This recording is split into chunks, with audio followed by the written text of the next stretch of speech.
Hello and welcome to the Career Sessions with My Mate in HR, where Tracy and I speak to amazing people about their career journeys. And today I'm delighted to introduce Marc Caulfield. He is the CEO and co-founder of Demolish the Wall. He's going to be telling us all about that today. So I think Marc and I met through a lovely networking group, didn't we, Marc, called Chinwaggers during lockdown. Yes. And we kind of connected and have some mutual interest in mental health and so forth. So yeah, thank you so much. I managed to encourage you to come on my little podcast with Tracy here. And I'm really interested to hear, because I know I've heard a bit about your background, and so I am really interested to hear about your career journey today. Brilliant. Well, I will tell you that, shall I? How about that? Yes. Over to you. Yeah, sure. So I'm Marc Caulfield. As you said, I'm CEO and co-founder of Demolish the Wall, which is a mental health consultancy business. And it specializes in the workplace and trying to get employers to realize the importance of the most important thing they have, which is their people. And to coin a phrase from, I think it was the first Director General of the World Health Organization, there is no health without mental health. And I think that is a really valid point. I know many people who are super fit physically, but actually you scratch under the surface and they're struggling in areas. And I know lots of people who are in a really good place mentally, and actually the rest of their life seems to follow. So I think it's a very poignant phrase, and it's something that I kind of remind myself of every day, and clients as well. Yeah. But I've only been doing this for about 4 years, 4 years or so. And previously, I worked in the advertising world. Anyone who knows that world, it's a fairly brutal, very work hard, play very hard kind of environment. Just a little bit of background about me. I'm 52 in about a month. I worked for 28 years of my life in the advertising world and did a fairly spectacular job of destroying myself along the way, which I'll talk about. I'll be very honest about. But when I look back at my life, my parents got divorced when I was very young. My mum met this guy who to me was like God, absolutely God. As a young boy, he was, he looked like kind of Steve McQueen. He was super cool. He had, tattoos, and he was an ex-boxer and fought at the Royal Albert Hall. And he was just like super cool. And he taught me how to do lots of boy stuff, fighting, shooting, fishing, all that sort of stuff. And then it went horribly wrong. So if you just, if you think about how my life started, at 2, my mum and dad split up. And then at about 14, 15, this idol of mine disappears, and it was all a bit grim and horrible. So there's a lot of stuff that as you grow up and you realize you haven't dealt with, and you're carrying a lot of baggage around with you. And it's only really experience and life and growing up a little bit that kind of teaches you some of those things. So I went to university. I was studying a law degree. I realized that was really dull. And I'd got through the exciting bit, which was criminal law. And, I think that's going to be, I'm going to be a criminal barrister. That's going to be really cool. And then I had to do company law and contract law. And I kind of went, oh, this is a bit dull. So anyway, so I decided to leave university halfway through. And I decided I was going to get into the advertising business because someone told me it's really cool because there's loads of fit girls in it and you get to drink all day and go out for lunch and go to parties and make advertising. And I went, oh, that sounds cool. At 19.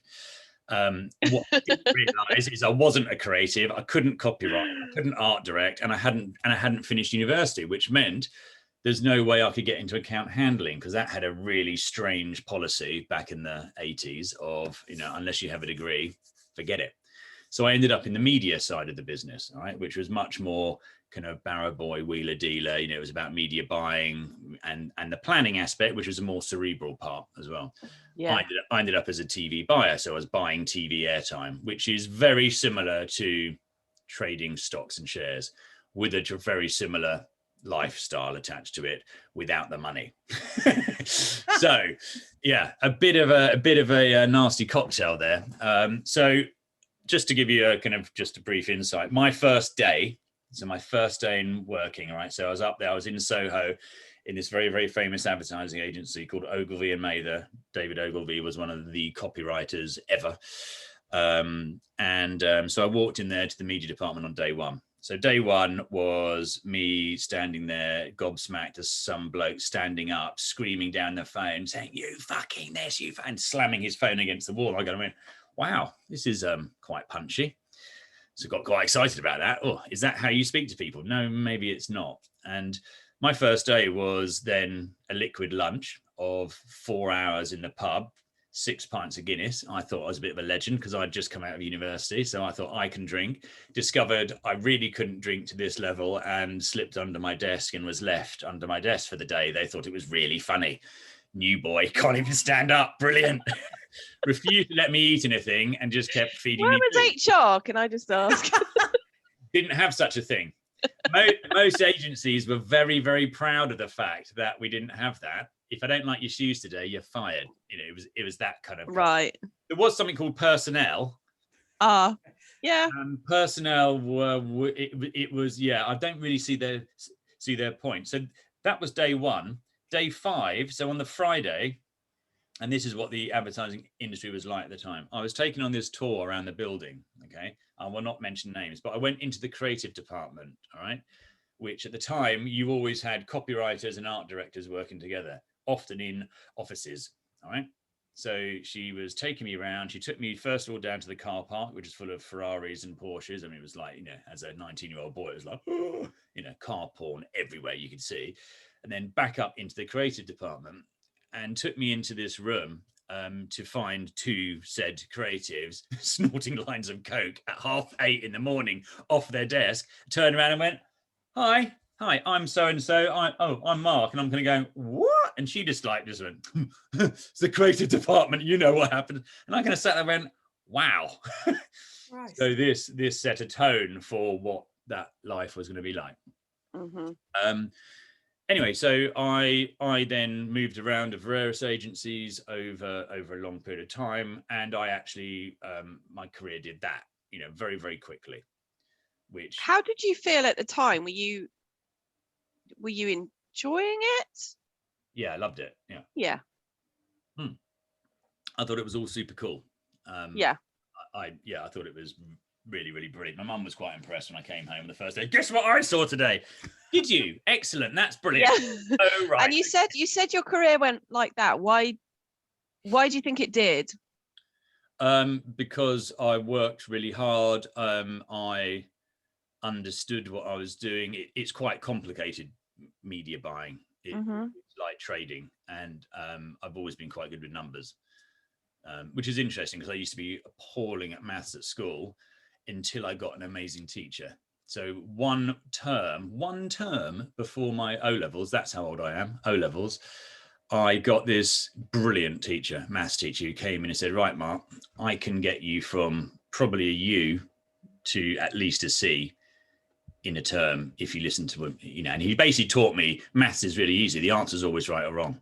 So I'm going to teach you a few little things, a few little equations. And we worked on that. And I went from U to a B in a term.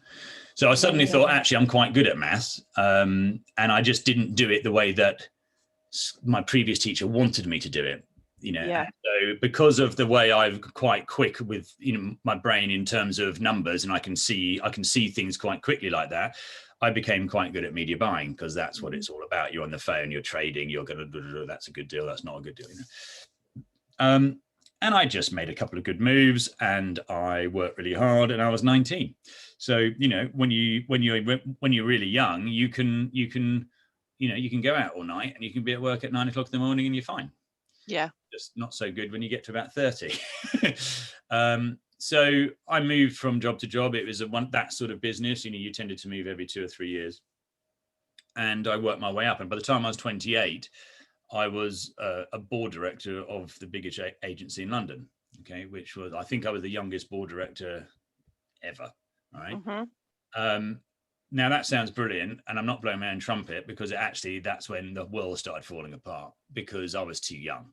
I was far too young to be, earning into 6 figures and having all the trappings that went with it. and I had a child very young, so I've got a daughter now who's she'll be 30 in August. And so I found myself in a situation where I was, suddenly you're expected to play with the big boys, and actually you were quite young still, and everyone else on the board was kind of 40 plus, maybe late 30s, 40 plus. Mm-hmm. So I started to see cracks then, I suppose, and this is where my interest in mental health really started.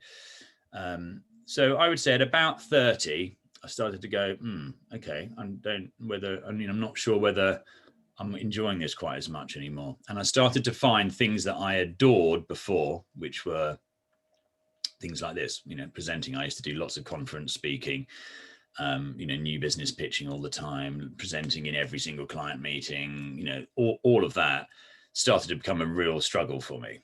Now, this coincided with partying a lot more, drinking a lot more, and other things, all of that sort of stuff going on, plus being, a young dad, and, bits of hiding that from my then wife, and all this sort of stuff going on, this really difficult, cocktail of having to work really hard, having to go out at night with clients, expecting to be this superstar all the time. And I started to find the public speaking bits became really difficult. And at the time, I didn't understand what was going on. But, it was effectively, I was suffering from anxiety disorder in quite a major way. And it was, if either of you have ever experienced panic attacks, you'll know what I mean. It's like, for me, it manifested itself in, it was like someone had me around the throat and was literally throttling me, and I couldn't speak. You felt like you couldn't breathe, you couldn't speak. Yeah. Developed, it wasn't even like a stutter, it was almost like blocking. I literally couldn't speak. As a board director of an agency, when your job is presenting and standing up in front of people and talking all the time, it's a bit of an issue. And so I then discovered that, self-medicating didn't really, which I thought, well, that's what I need to do. That will help. Obviously didn't. And then this continued for quite a while. So in mental health, also, can I just say this is at a time like where it wasn't talked about, right? No. I mean, in fact, it was seen, there was a huge stigma, and it was seen, deemed as a weakness, and no one had any compassion. Well, not many people had compassion about it, did they? No, exactly. And it was a very male-dominated industry at the time. And this is not sexist at all, but the women who were running it had significantly larger balls than any bloke.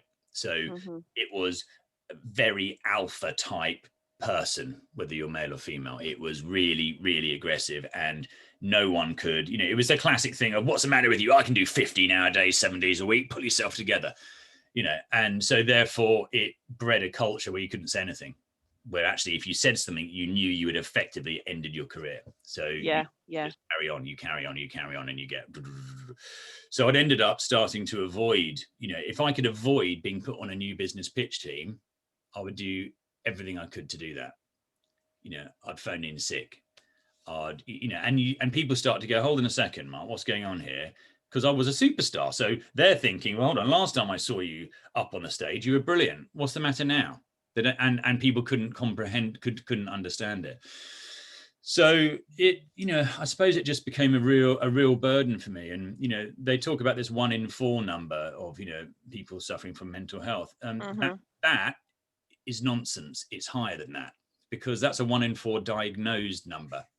Right? Yeah. I spent, I reckon, 4 or 5 years in the state I was in. That's a long time feeling that bad. Yeah, that is. And I'll tell you something really, really truthfully here. I have told my kids, so I don't mind this being recorded, but there were times, there was one particular meeting when I literally, it was like Satan had me around the throat and was throttling me. And it was just the worst experience of my life, standing up there, just about to stand up and do my bit in this £100 million pitch. All right. And to see my CEO's face look at me kind of going, what the fuck? What, and I just couldn't speak. And I promise you, if there'd been a gun on that table at that time, I would have done that option. because I felt that bad. So when people say panic attacks are nonsense and anxiety, pull yourself together. Tell you what, you experienced that, and then let me know what you think, because it was the worst feeling ever. And about then I went, Christ, I need to do something here. Obviously I didn't, because I'm a bloke, and I just carried on drinking more. And I thought that's definitely the answer, definitely the answer, and doing other things more. And none of those were the answer. So I reckon it was 4 or 5 years of that before I did something about it. And the moment that changed me was being on the train home. Again, late one night, had a few drinks. I was on the train and I just burst into tears, and I had no idea why. And then for the next 5 or 6 working days, the same thing happened. And I kind of went, and this was uncontrollable sobbing, on a train packed full of people. And you're just going to go, I've always been an emotional person. I've never, ever been scared of crying, but this was weird. And I had no idea what was going on. And what was going on is I was having a breakdown. It was all falling apart. Yeah. And so that's, I suppose, the moment I went, right, okay, I need to do something about this, because more booze and other things is not really helping here. And I need to sort this out. And that's the time I then made what I would describe as the scariest phone call I've ever made, which was to a therapist. I've done 2 TED Talks now. I've stood on BAFTA stage and done an hour's presentation to a full audience. None of those things were anywhere near as frightening as picking the phone up and going, I need help. Yeah. I'm really in a mess. I mean, honestly, it took me about 3 days to do it. I just picked the phone up, dial the number, put it down. it was awful. And it took me 4 or 5 attempts to find the right person, because that's the thing. It's not just about finding a therapist. It's about finding the right person who you can open up to. And the lady who I found in the end was just amazing. I mean, she and I saw her for 5 years. She knows things about me that no one else ever will, mainly because I can't remember them. But, and it was just amazing. It was just brilliant to go somewhere non-judgmentally. Some of the things I told her make my toes curl now. And at no point did her face ever, there was no judgment whatsoever, or she was a very good actress. I don't know. But certainly from what I could see or what I could hear in her voice, she just never judged me. And that's, I suppose, that was probably about, so this is interesting. So that must have been, I don't know, 30, 35. Yeah. So it still took another 10 plus years to make that move. So I think my message really, or one of my biggest career learnings is it is never, ever, ever too late to change, to do what you want. I then continued, I kind of got better. Work got a bit better. And then funnily enough, I slipped back into those old habits because you're expected to work stupid hours and pressure, and it's just everywhere, and you can't avoid that sort of lifestyle. And then I decided I would leave the advertising world, and I would go and be also the agency world, and I'd go and be a client. So I'd be the client, I'd be the one spending the money. So I got a job as marketing director at a big travel firm, and thought it was brilliant and loved it, and loved actually being the one having agencies and the one being wined and dined. It was like amazing. But I went into it with completely the wrong attitude. And it actually, if I'm going to be really honest, we ended up having to agree that I was going to leave. And if I'm perfectly honest, I probably deserved that. I mean, there were things about that business that were awful. I mean, they talked about their culture, and I just said the URE isn't really necessary. This is a cult. You are telling people what to do. You are telling people the words to use. You are telling people how to behave. That's a load of bollocks, and I'm never going to do that. But my behavior was, I was a bit of a wanker, if I'm honest with you. I was very arrogant. I was everything that they felt, that you could see the people in my team felt. They were based in Hemel Hempstead. I was from Soho, cocky little wanker, thinks he knows everything. And I probably didn't do myself any favors there.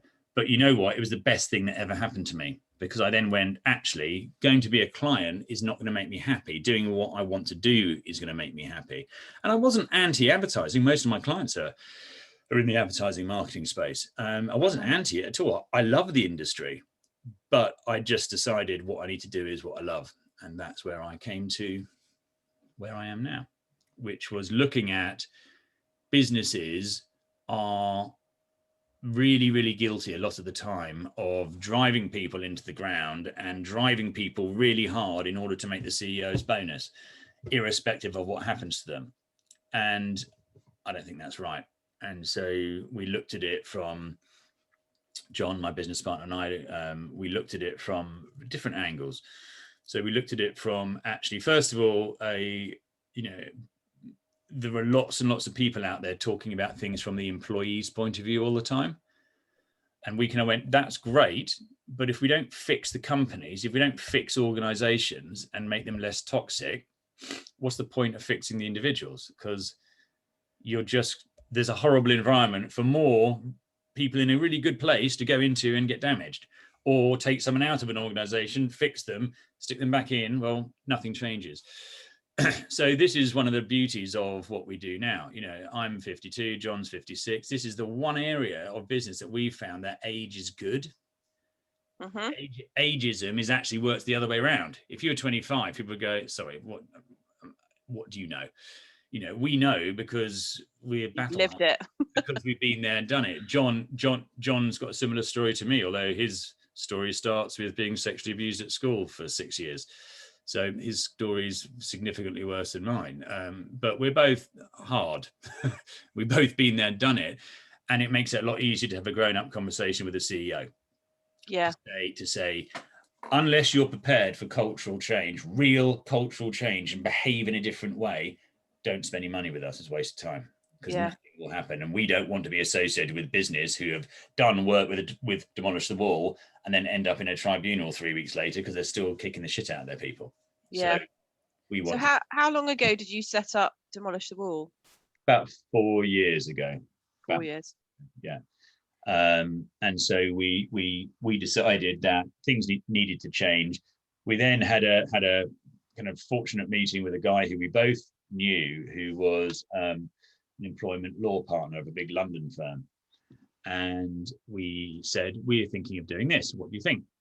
And he said, I think that's absolutely brilliant idea, because he was saying, just from the, it was when we met him, it was just after the, end of July 2017, when they abolished the Costa tribunals for employees. It was just after that. He said, my caseload has just risen by about 80% in about 3 weeks of individuals. So a lot of that is, I need to sort the wheat from the chaff, because there's an awful lot of people who go, oh, great, brilliant, I'll do that. But what's really interesting is, given the costs were reasonably high before, actually, there are people with real genuine cases who are coming to him. And what he was saying was that everyone's pulling the stress card out. Now, whether that's true or not doesn't really matter, because you can't prove or disprove stress. So what he's saying is, none of these things are going to court, because the moment a company goes, shit, we're being done for stress, this is the last thing we need in a world full of millennials and Gen Zs who are obsess about work-life balance and obsess about how companies look after people, and they actually interview companies based on that rather than the other way around. Having a really, really, really bad reputation around recruitment and staff retention and churn and how you treat people is really dangerous. So what happens is, time and time again, a company goes, right, what will this cost to make this problem go away? And they write a check and it disappears. And so he said, there's a really, really interesting business there where you can work on almost starting on getting companies' policies and procedures right, ensure they start to behave in the right way, which actually drives good behavior. Mm-hmm. So that's kind of where we started from. We then realized, as you always do with a new business, we then do a 360 and go, no, actually, that's not the right way to do it. Because what we found was, if you go into a company and say, talk about cultural change, they go, that's terrifying. If you go into them and you go, I'll come and do a nice mental health awareness talk for you. Okay, that's brilliant. And you do a good job and they love that and everyone thinks that's brilliant. Okay, next stage, I think it'd be really, really good to get all of your people managers together and we'll train them on how to be really, really good people managers and how to learn how to spot the signs that people are struggling and look at themselves and see they're struggling, learn how to have these conversations, learn how to listen, what to do, what not to do. Then we built a mental health guardians program, which is sort of similar to a mental health first aid, but better. And to start to get all the layers in a business that you need. So you need some general conversation around it to actually open up the subject. You need to ensure that anyone that manages anyone in any capacity can actually do that in an effective way. And you need to ensure there are some people who are trained a little bit more, guardian levels, who are people from all different levels, all different diversities, all different inclusion categories around a business, where you know that anyone who's struggling can find someone who they can kind of connect to and go and talk to. Yeah. So that's kind of what we've been focusing on.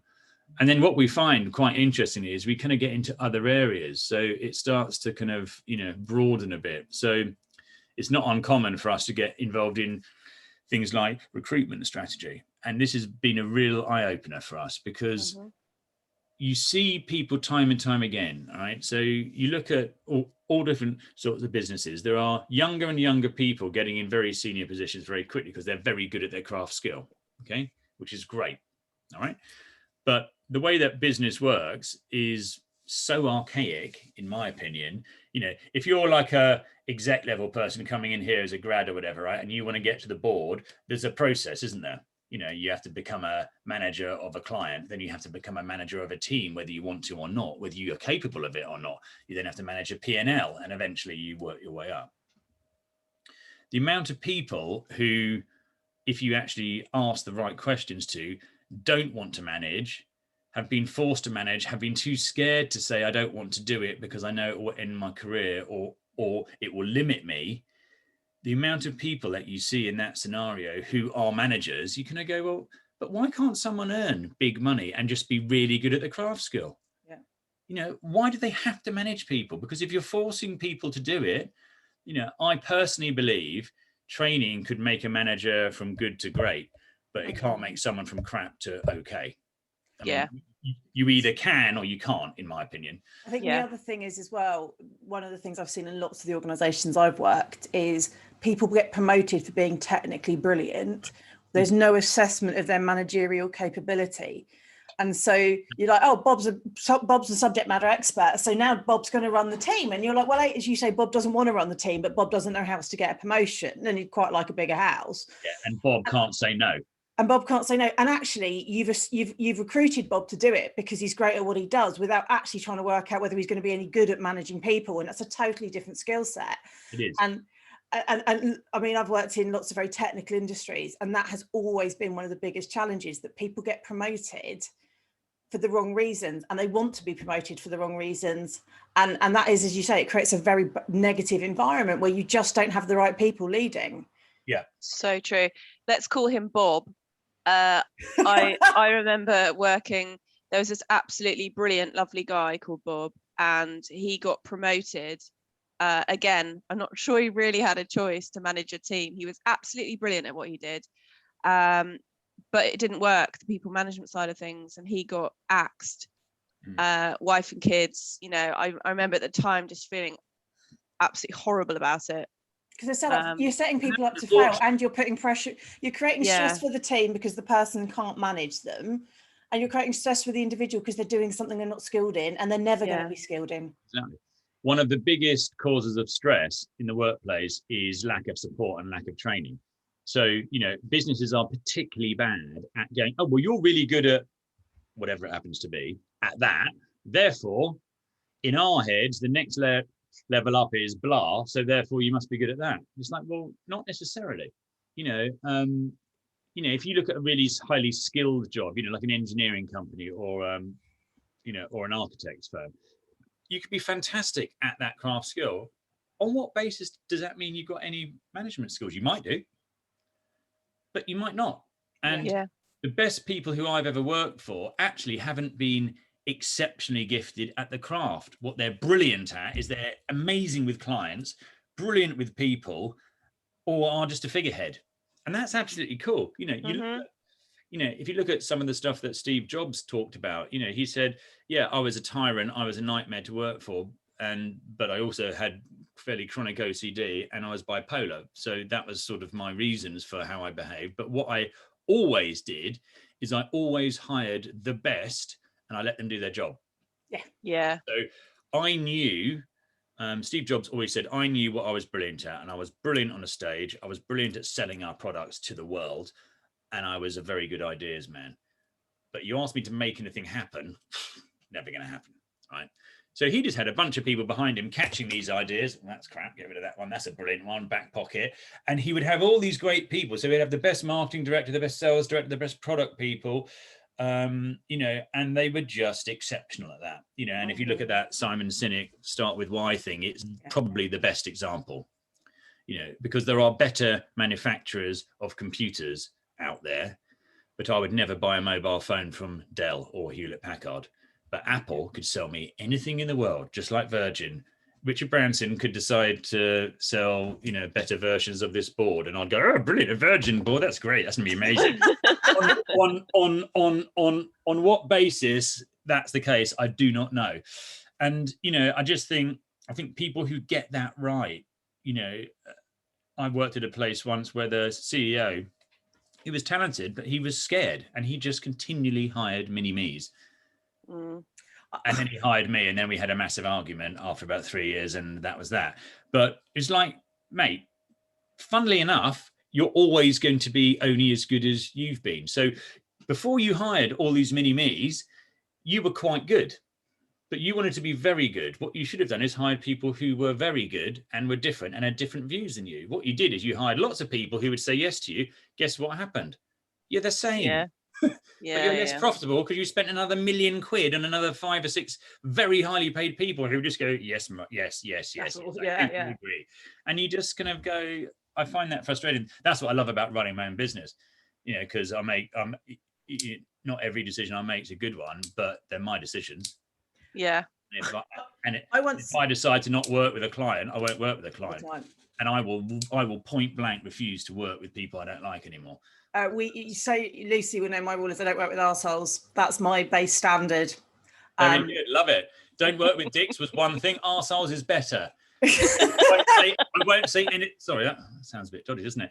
I won't use anything more rude than that. But yes, I totally agree. I won't do it. I mean, we had in our first 3 months, as you can imagine, when you start a business, we sunk all of our money into it, not because it cost a lot to set up, but because we knew we had to spend 6 months reading and learning and talking to people, and earning no money. So that's what we spent our money on. And we had one of our first clients was a large unnamed construction firm who said to me, this is the CEO, said, "Yeah, I know we've got to do this because we're all over health and safety, with like high vis jackets." And I said, "Well, what high vis helmet for your brain, and his exact words to me were, I don't really give a shit about my people.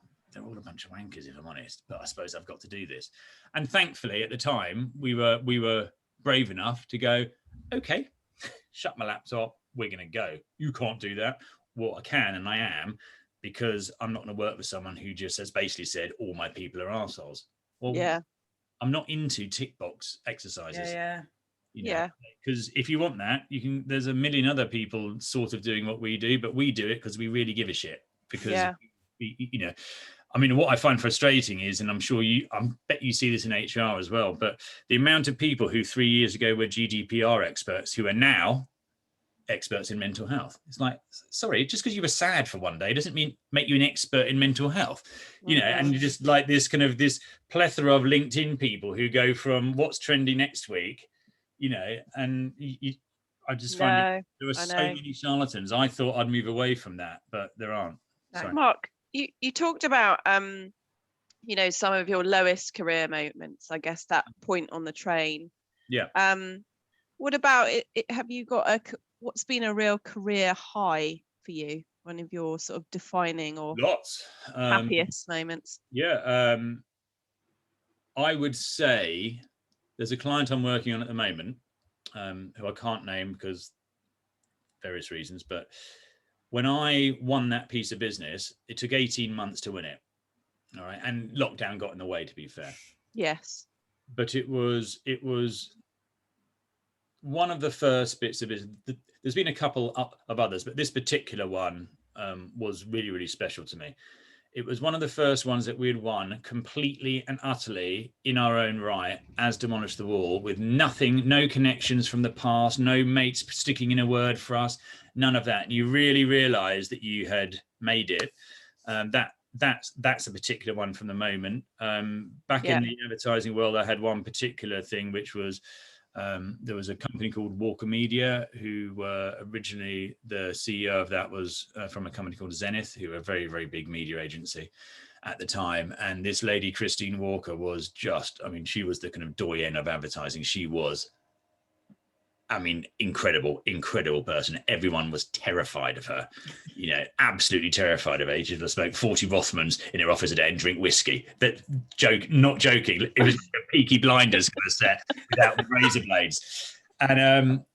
And I decided that I was working for a business who were going in a different direction. I said to them, would it be okay if I took my department and did a JV with someone else? Eventually they said yes, when I kind of went on about it enough, and they eventually went, yeah, fine, do it, thinking I wouldn't do it.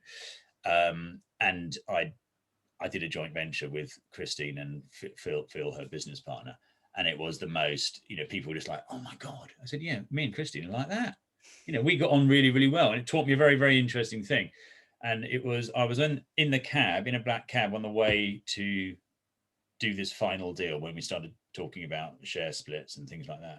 And don't forget, I was about 29, so this was quite scary stuff. And on the flip-up seat on the cab in front of me, it said the most brilliant thing, which was just, it was almost like it had been placed there for me. And it said, no one can make you feel inferior apart from yourself. And it was just a real eye-opener, because I kind of went, why am I so scared of her? I'm scared of her reputation. But I went to her directly. At no point on the phone has she been this scary woman to me. I've gone in there as an equal, and I've said, I can give this to you, you can give that to me, let's do a deal. So actually, and so on that basis, we never had a problem, ever had a problem. And I saw her shred people in front of me before, and it's like, oh my God, this is so excruciating. Never had that problem, because I think I went into it with that attitude of, hold on, I'm the one who's making myself nervous about what? Yeah. Why am I doing this to myself? So there was that, and then I think my 2 TED Talks I've done was something that I always wanted to do, a TED Talk. I've watched them for years. I think they're brilliant, and I thought, God, I'd love to do that one day. Yeah. And I start my first one, which was on collaboration. The kind of opening lines of that is, 5 years ago I couldn't do this because I went through another blip before I left the advertising industry, when again all that public speaking thing was a nightmare. Yeah. No, I watched that, and I guess also, the fact that you'd recovered and you were in a place where you could do a talk again must have felt, and well, not just any talk, a TED Talk. It was really scary, because but I was buzzing that day. In fact, walking up to the stage, I was excited. I wasn't scared, and it made me realize that's why. Coming back to my point I made a while ago before I went off on a little Marc Caulfield tangent, was. Don't laugh. We love your tangents. We love them. Yeah, we like them. Excellent. There's no yellow brick road here. It's kind of. What I think is really, really key is everyone talks about purpose, don't they? They talk about, purpose is so important, and a lot of people, what your purpose is, what you're selling someone insurance on. Okay, is that really purpose? Most people doing those jobs actually often feel really, really unsatisfied. And even though I love the advertising industry, I sort of just woke up one day and I went, do I really give a shit about what I'm doing here? And I realized that actually I cared because I was professional and because I wanted to do a good job, but it wasn't, that in here. And I realized that when I stood up on that stage, in fact, the first presentation I did with Demolish the Wall was I hadn't presented for about a year and a half, 2 years at all, because I'd avoided them in the last bit of my work and I had hated it and all the rest of it. And there I was in Waverley Abbey House we'd hired near Farnham, and I was standing up in front of 20 HR consultants, all with 20 years plus experience, about to tell them about mental health in the workplace. And I suddenly, literally, it's like my insides fell out of my lower part of my body. And I suddenly went, oh my God, this is terrifying. But when I finished that, I got a standing ovation and no one questioned me. And that was a defining moment. That was like, fucking hell, this is it. This is what I was meant to do. And I loved it. And so that for me is kind of where I've got to. And I would just say to people, I was 48 before I found this. Most people are thinking about winding it up at that point. Unfortunately, I've got 2 divorces behind me, so I'll be working until I'm about 130. But hey, and on that note, what are the plans for the future? I don't envisage not doing this. I love doing this. I'm doing a kind of a second string business, which I'm launching soon, which is just going to be Marc Caulfield Limited, which I really struggle with because I sound like a bit of a wanker saying my own name, but people keep telling me, but you're the brand, Marc. That's why people ask you to come and talk. And I went, okay, fine. So I'm going to do something that is much more around public speaking, writing. I'm going to write a book. I was going to say, is there a book? Oh, yes. Oh, there's a book. There are a few. Apparently, according to my coach, she tells me that there's a few books in my head. I've got some good children's books as well in my head, but that's probably not quite what she has in mind. But so there is a book at some point. I have no idea what it's going to be about, but I will do something on that, and I'll probably do something around stories around advertising, which will be interesting for certain people. So I'll basically have 3 pillars. It's going to be speak, write, and consult, and probably the consult stuff, depending on what it is, might feed back into Demolish the Wall that way. But I really want to do something myself, and I want to I love public speaking, but I don't want it to be just about mental health. So it's going to be positioned very much as people, culture, work, etc., life through a mental health lens, as opposed to just mental health, because I've got a lot I can add to other things as well. So cool. So yeah, that's my plans, and end up growing vegetables in the Lake District somewhere, chilling out by a lake, and looking without monetary traps and crap like that. Which I've never been massively materialistic, so I look forward to the day when actually I can just be in the middle of nowhere and write books. Sounds amazing. Like that. So I guess just maybe final thoughts. Have you got anything that you'd like to share with people that might be listening or watching this? Any sort of top tips about your managing your career path or so forth? Yeah. I mean, really, it would come down to quite simply,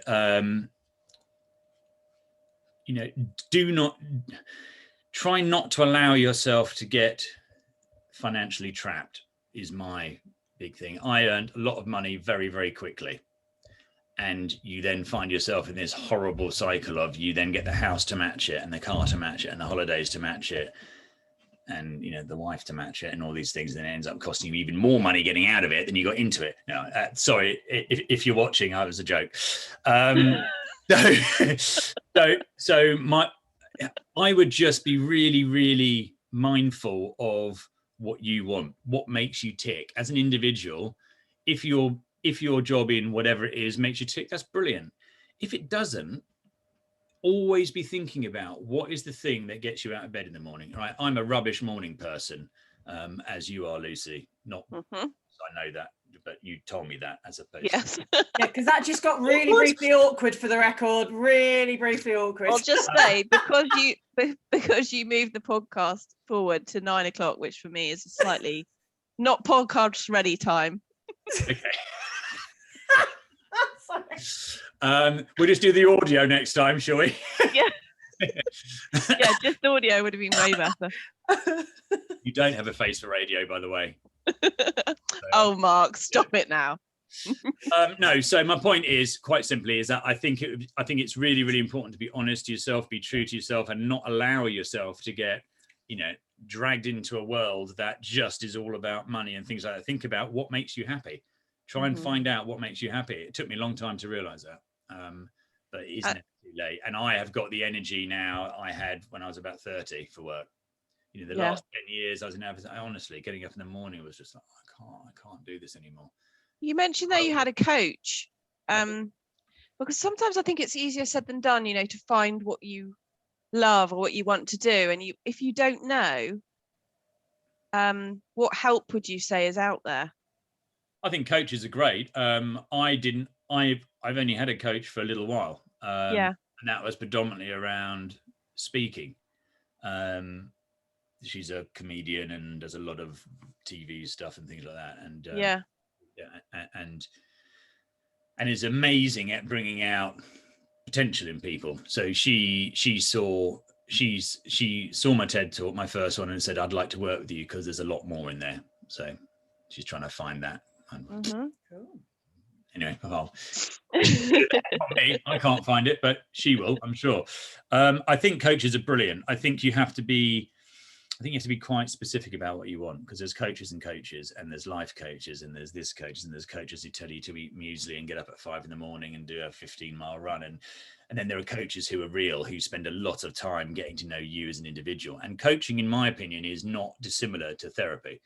You know, it's that they're obviously not trained in the same way, but a good coach should be able to find really what drives you. What is the thing, you know, if you talk about, I do some work for the youth group, which is run by a guy called Jack Parsons. You may have come across. He's on LinkedIn all the time. He calls himself the chief youth officer, and he's a great guy. And he runs this thing, and it's all about giving, you know, kids opportunities into the workplace. And he talks about, it's quite a nice idea, what is your duvet flip? So, you know, what is the thing in the morning that you're going to go, brilliant, I'm up?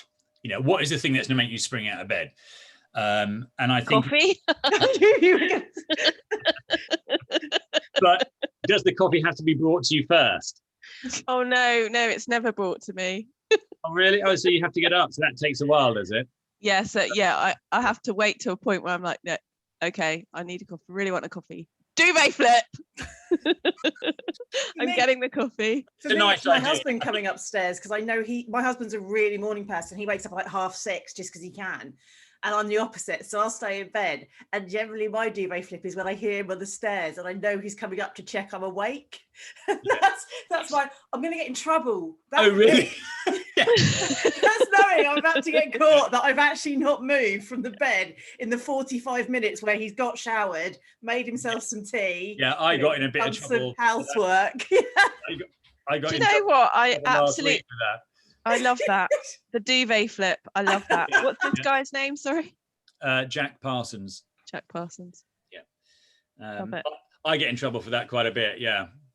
My girlfriend gets up at like ridiculously early, and she had got up, walked the dog, done this, made her pet lunch, done all these things to go to work, and came back, and I was like, I'm strategizing. This is how I do it. I always make that weird noise when I'm thinking deeply.